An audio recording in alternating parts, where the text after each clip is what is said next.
I got here just after 5:30, and the place was just buzzing, and it was just such an exciting atmosphere. And then to see people that you hadn't seen for a while, and those people that we only saw online or virtually, that was amazing to catch up. And I think the team did a great job in putting the evening together. I loved working with the CHEP team.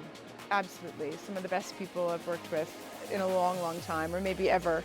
I learned a lot about community groups that I'd never worked with before, and got to see the collaboration between all these different groups and sectors and government and NGOs and health and clinical people and TAFEs and all these different groups I'd never worked with before. So this was an incredible project to work alongside. I think it was fantastic and really highlighted the amazing contribution when you bring everybody together and the outcomes you can achieve, and stepping aside and getting that lived experience and voice embedded into everything that we do to achieve impact.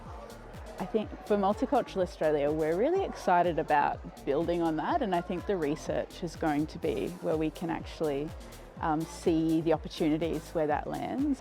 It is a lesson. It is a lesson that we've learned, that if you want to go far, go with those that are around you, and you can't go alone and go far. And I think that's the lesson we've got out of all of this, the work we've done, and just seeing everybody together. Because what we like to do as human beings is, today everybody could have been celebrating individually. We did this, I did that, but today it wasn't I, it was we did as a community. And that's what it should be, and it's a lesson we're taking forward. I think it was a great event to get everyone to come together and celebrate the achievement CHEP and Refugee Health Queensland have made in the past 2 years throughout COVID. And I think it was a great way to prove how Queenslanders can come together, and we can all celebrate the effort and the whole pandemic we have been through, and now we're at the end of it, and we can look back and reflect on what we've learned and how to take it into the future.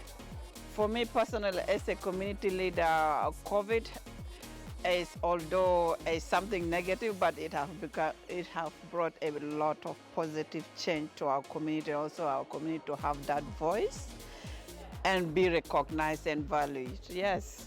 I think as a community member, I think it's a good event.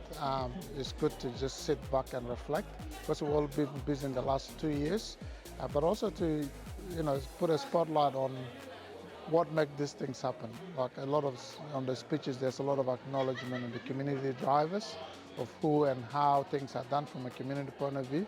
So it's good to see that acknowledged from decision makers' point of view, to actually see who's make these things happen collectively. So I think it's a good night, because everyone's been busy, but it's good to sit back and reflect and look at how far we've come and where we could go forward.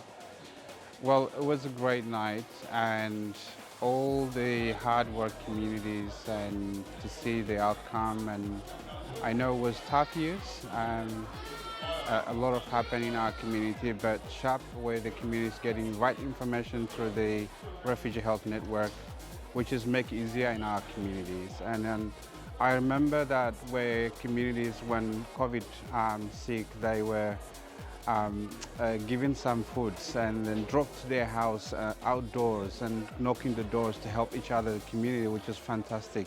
And we haven't mentioned this in how the hard way the communities come together in terms of the language, in terms of the support and interpreting languages, all this.